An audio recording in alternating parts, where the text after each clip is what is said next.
Hey, it's Isabella Taylor, Australia's youngest interviewer here, and welcome to the Inspired By podcast. Do you wake up excited to start your day? I've been an inspirational story chaser since I was 6 years old. Everyone I've interviewed loves what they do, and to them, it's not work. I'm so excited. Are you ready?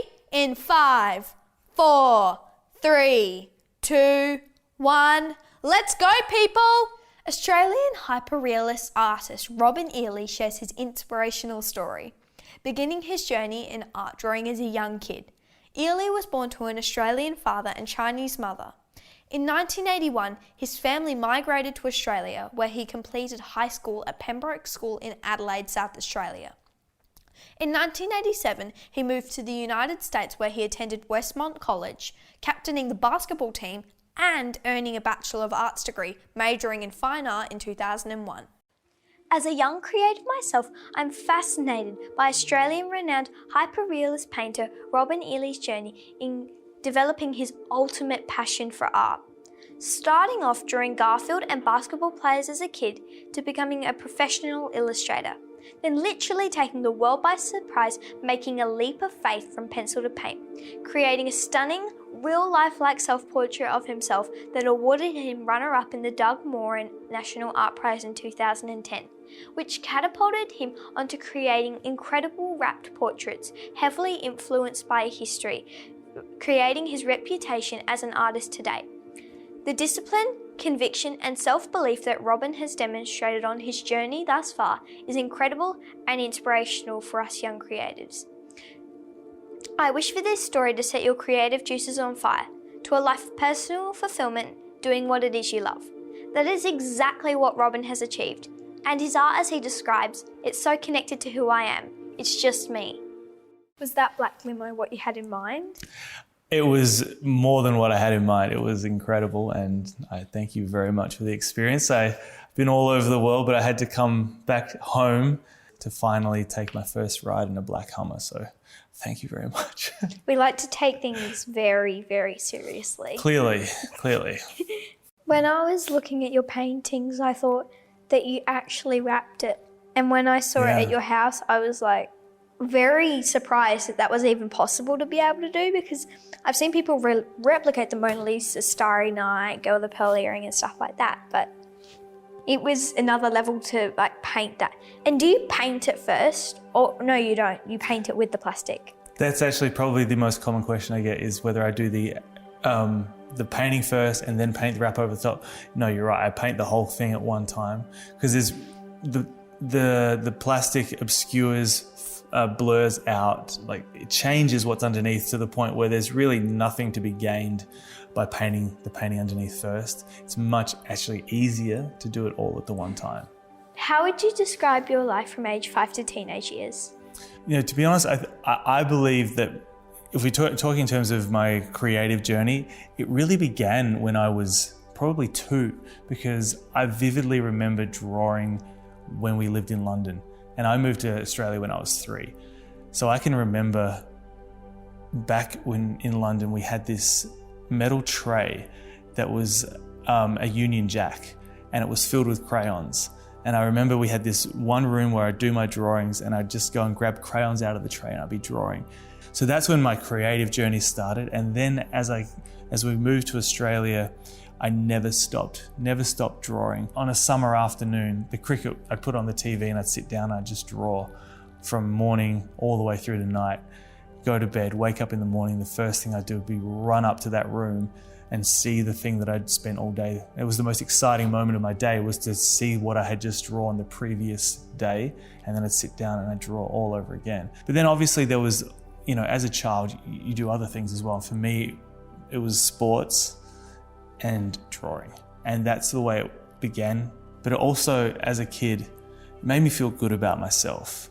And I think that being a little maybe socially awkward or anxious, and not that comfortable making friends, found it difficult to make a lot of friends. Those were the 2 things that I retreated to as the way just to feel good. But then they gradually went from that to the things that sort of began to define me as I grew up, and I became known as as the basketball kid, and then a little bit later in high school became known as the art kid as well. With parents being able to recognise a passion in their child, what advice would you give to them in being able to facilitate to what the child needs to pursue that? That's interesting, because I think my opinion on that has been formed now more as a parent of young children rather than my experiences growing up, because I don't really I just remember I had the space to do it. I had the opportunity to do it. And having now seen my kids take up art every day, I know now that the only thing that I've really done to foster that, myself and my wife, is just to give them the stuff and then just step away and make the things available for when the mood strikes.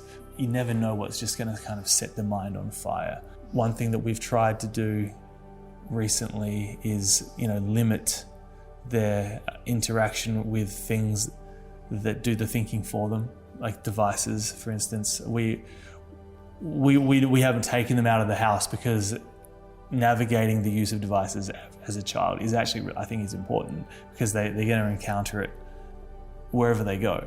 I know growing up, it was TV. So when you sit down in front of a TV, it would do the thinking for you. It would do the entertaining for you.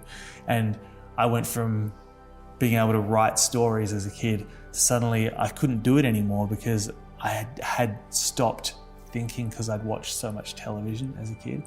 I realised, even though we're completely different people, we both moved to a different state or country when we were 3.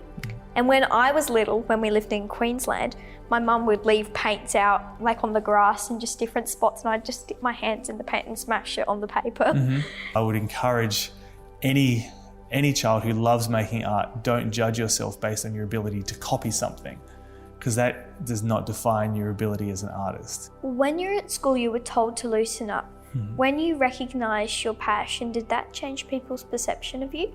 In much the same way as a child is taught to embrace art if they can replicate reality, as you move through art school and you get older, I think teachers are taught, if you encounter a child that does that, the best instruction you can give them is to loosen up and let it go.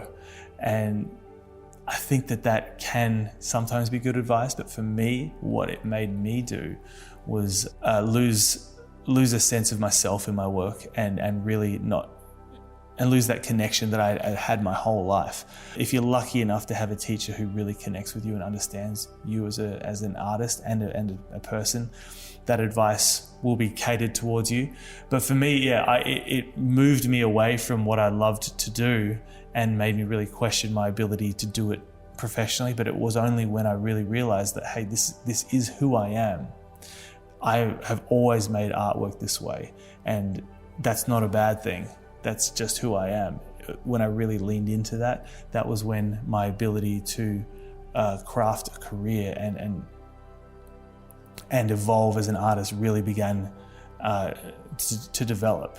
If your goal is to reach a point where you can become a professional artist in some form, it takes a lot of failure and a lot of making. And the only way to make and continue producing at the level that you need to is if you enjoy what you're doing. Basketball is a very enjoyable and popular and accessible sport across the world. How do you think playing it helped you on your path of self-development? It gave me something to join, I think.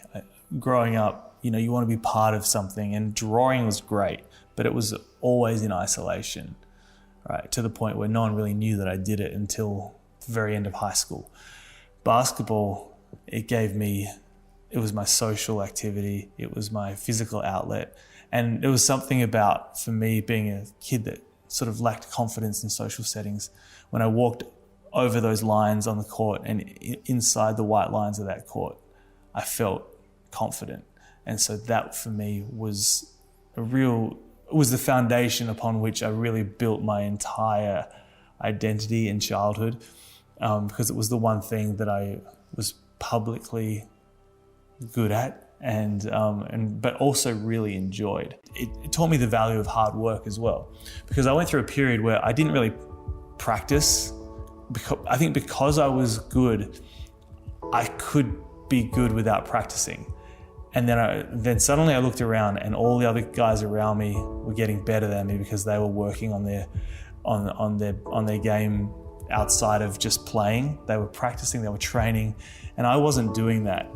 And all of a sudden I went from being one of the better players to not being that anymore, and that was jarring. And so I was like, right, I'm going to start working. And I immediately saw the benefit of putting in longer hours and working on developing a skill.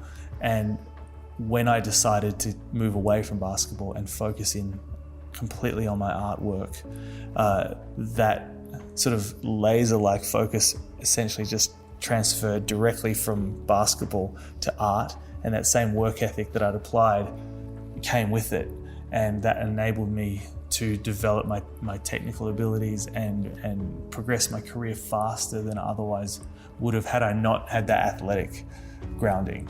I didn't feel like getting up at 6 a.m. and going and running around the basketball court in freezing cold temperatures. I didn't feel like going to the weight room and lifting weight. But you just do it because that's what you're supposed to do. And it develops that sort of discipline and the ability to just kind of click into mode really quickly at the drop of a hat.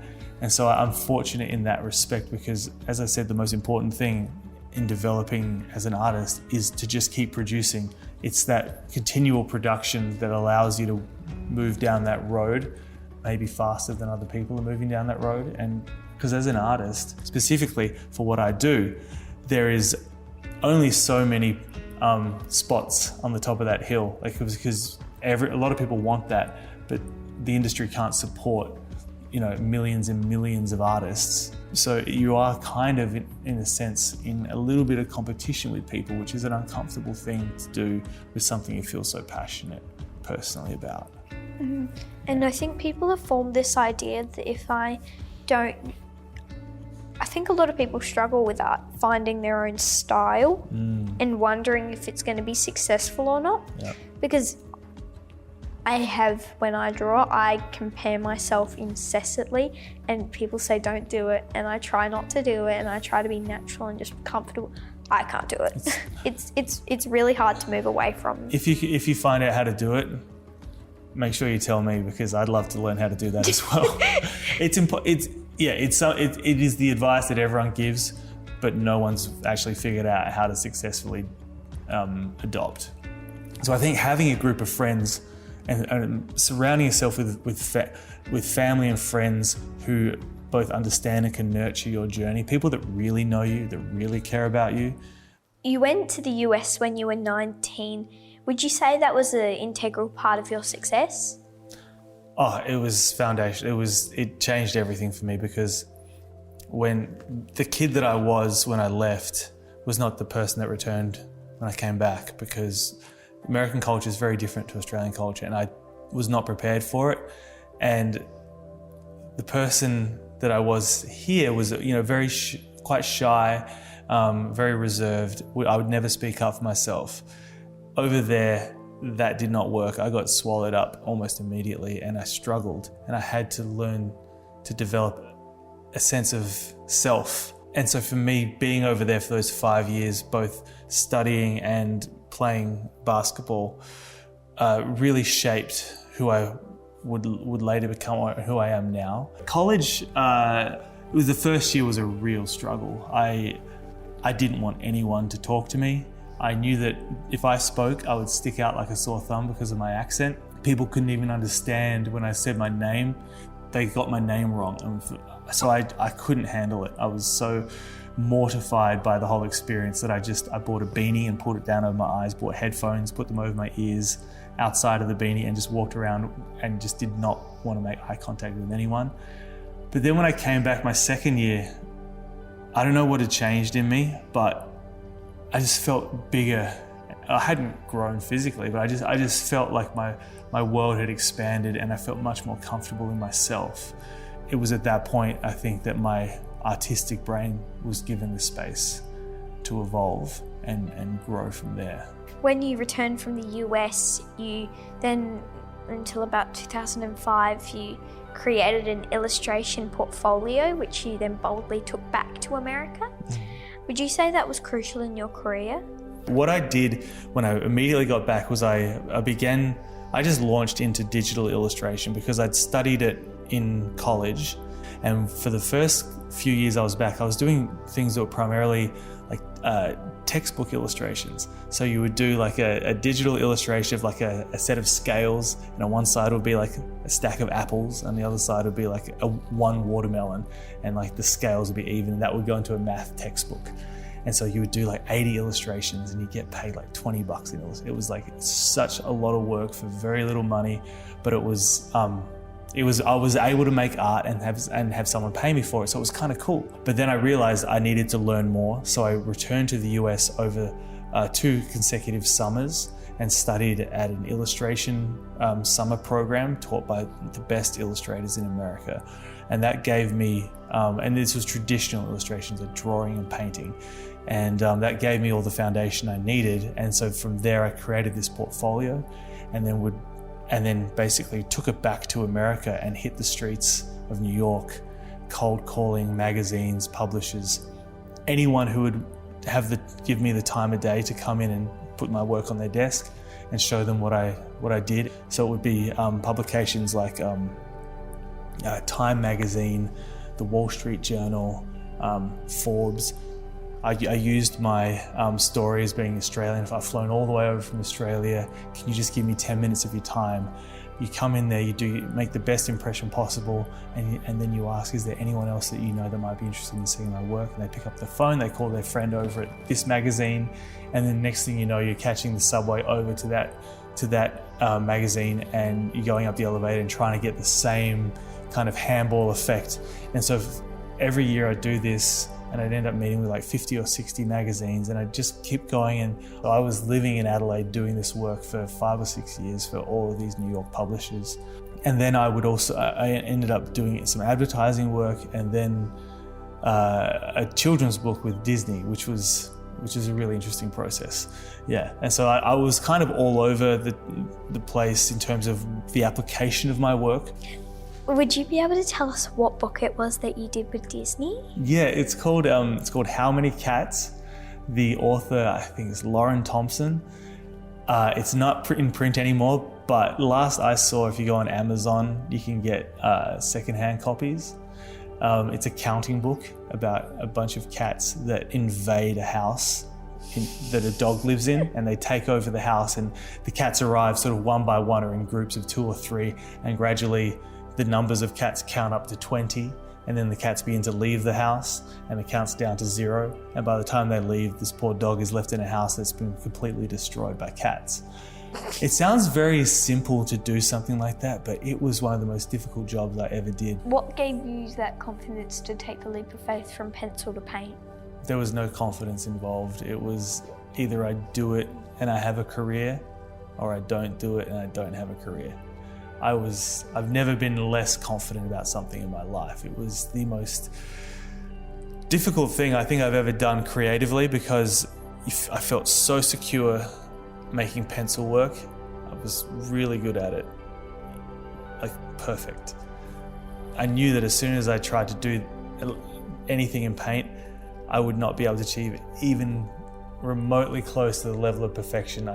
And so doing the one thing in my life that had given me such pleasure and comfort, to suddenly make that like the point of the most pain in my life was something I really didn't want to face up to, because I knew how painful it would be to learn how to paint. So what I ended up doing was just edging up to it ever so slightly. So I went from pencil, and then I started to use a little bit of watercolor, a little bit of ink, and gradually I would like mash together these mixed media pieces. So it would be ink, watercolor, pencil, and then a little bit of acrylic paint, and then a little bit more acrylic paint, and all of a sudden I'm doing an illustration that the background was now all acrylic. So I was kind of almost doing a little bit of painting.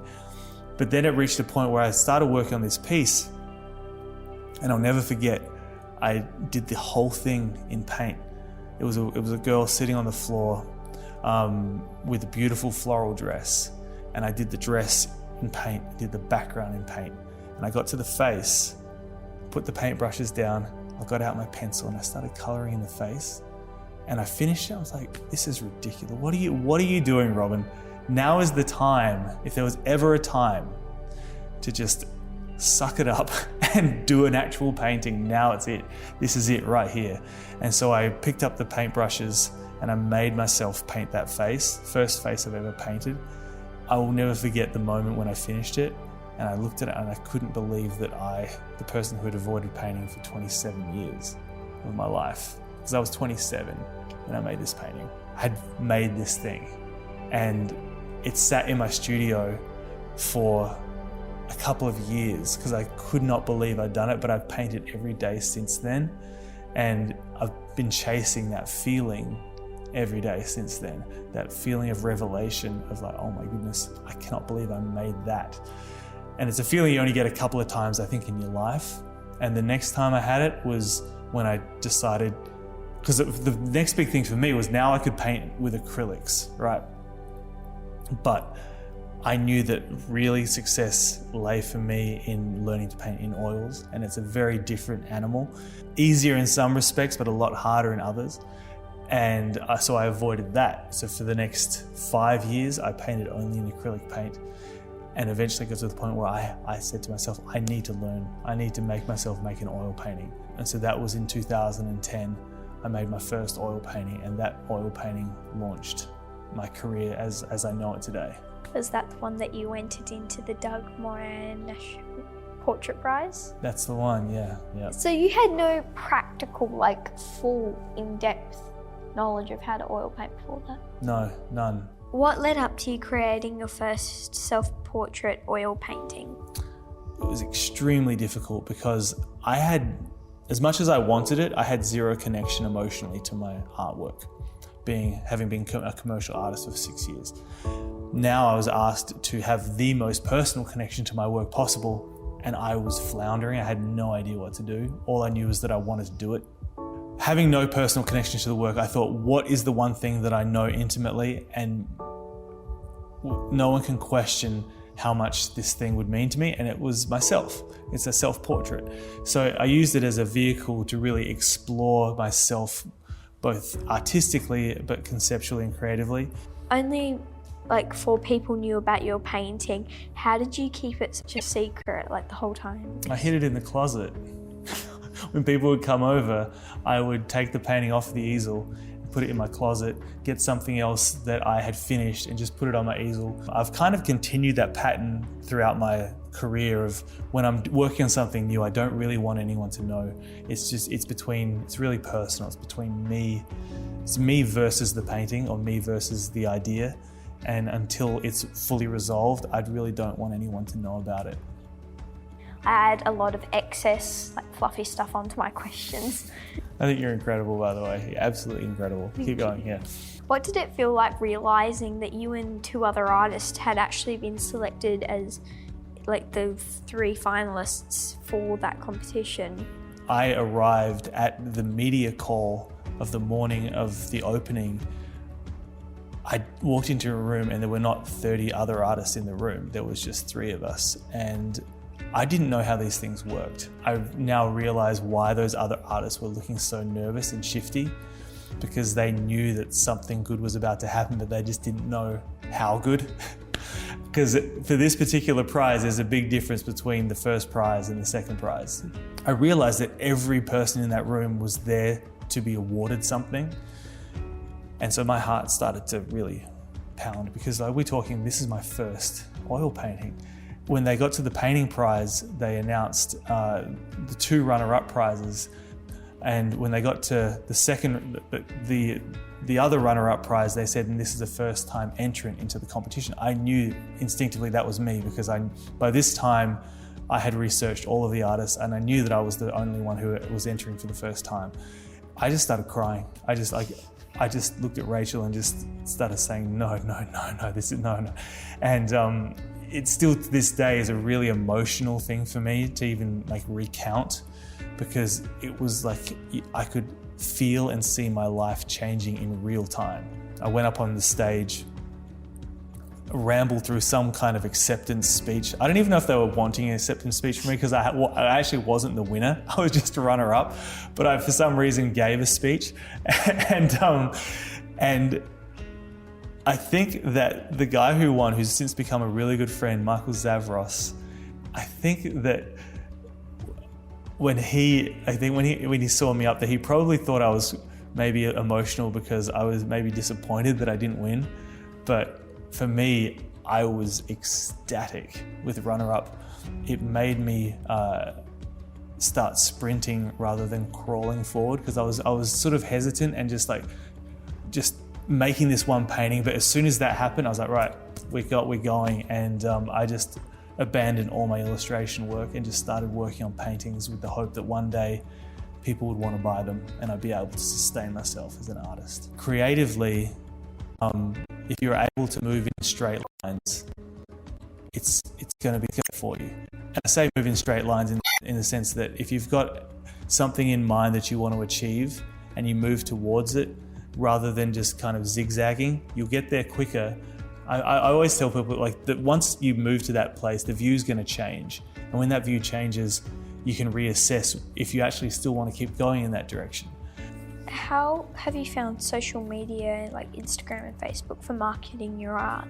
I'd like to say it's not important, but it's really important for my work. If you can communicate to all these people in your life that this is you trying to change your life, it's amazing what can come from that. And all of my friends, all of my colleagues, all of the people that have been following my journey, they all rose up almost as one.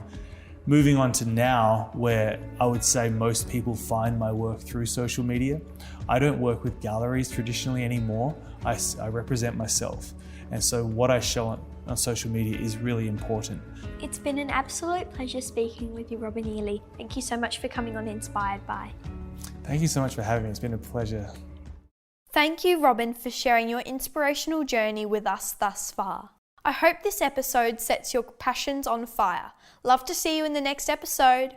Head to inspiredby.com.au. Thank you so much for listening. This has always been a farming community, and folks here, we want to keep it that way. There's a saying that a farmer's last crop is housing. When they get to the end of the farm's life, they sell it and develop it. With solar projects, that's one more crop they can harvest, generating a stable income for them and tax revenue for our community. We would hate to see this place become another suburbia, and this way we don't have to. A solar farm is still a farm, and that's what we want around here. Fuel for Thought, presented by the American Clean Power Association.